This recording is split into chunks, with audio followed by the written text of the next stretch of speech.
مارنا پیٹنا، یہ وہی مارنگ ہے جو دن رات جوانوں کو شعور دیتی تھی، جو دن رات ایک کر کے کبھی کسی ایک علاقے میں، کبھی کسی ایک گاؤں میں، کبھی دوسرے گاؤں میں اپنے بلوچوں کا دکھ اور درد بانٹتی تھی، اور آج خود قید میں ہے صرف اس لیے کہ اس نے بکنے سے انکار کیا، جھکنے سے انکار کیا۔ ہم دوسری عید اس کے بغیر گزار رہے ہیں۔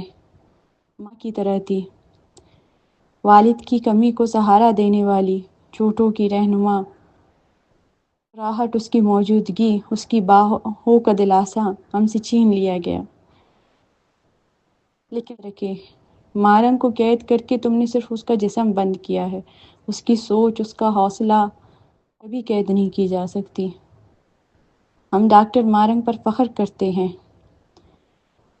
ہم اس کے خاندان والے، اس کے دوست، اس کے لوگ، اس کا پورا قوم، سب اس کے ساتھ کھڑے ہیں۔ ہم یہ ریاست کو بتانا چاہتے نہیں ہیں، مارنگ کے ساتھ آج اس کی پوری قوم کھڑی ہے۔ چاہے آپ ہمیں گرفتار نام کرو، تذلیل کرو ہماری، لیکن یاد رکھنا ہم بلوچستان کی کوکھ سے پیدا ہونے والے لوگ ہیں، ہم جھکنا کبھی جھکیں گے۔ مارنگ کی گرفتاری کے بعد بلوچستان میں ریاستی جبر میں خطرناک اضافہ ہوا ہے، شدگیاں روز کا معمول بن گئی ہے، ماروائے عدالت قتل میں اضافہ ہوا ہے۔ کوئٹہ سے لے کر کور، آواران، کیج، کلات، خاران، ہر بستی میں ماں اپنے بیٹے کے انتظار میں ہے، جو کہ مسخ شدہ لاشیں انہیں مل چکی ہے۔ ہر دروازے پر ایک سوال دستک دے رہی ہے، میرا بیٹا کب واپس سلامت بھی ہے یا نہیں؟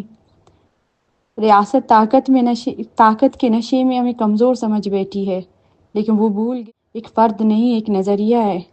اس نے خاموشی سے انکار کیا ہے، جھوٹے بیانیوں کو قبول کرنے سے انکار کیا ہے، فیتا اسے قید کرنے کے لیے۔ لیکن وہ جتنی دیر قید رہے گی، اس کی آواز اتنی ہی بلند ہوتی جائے گی۔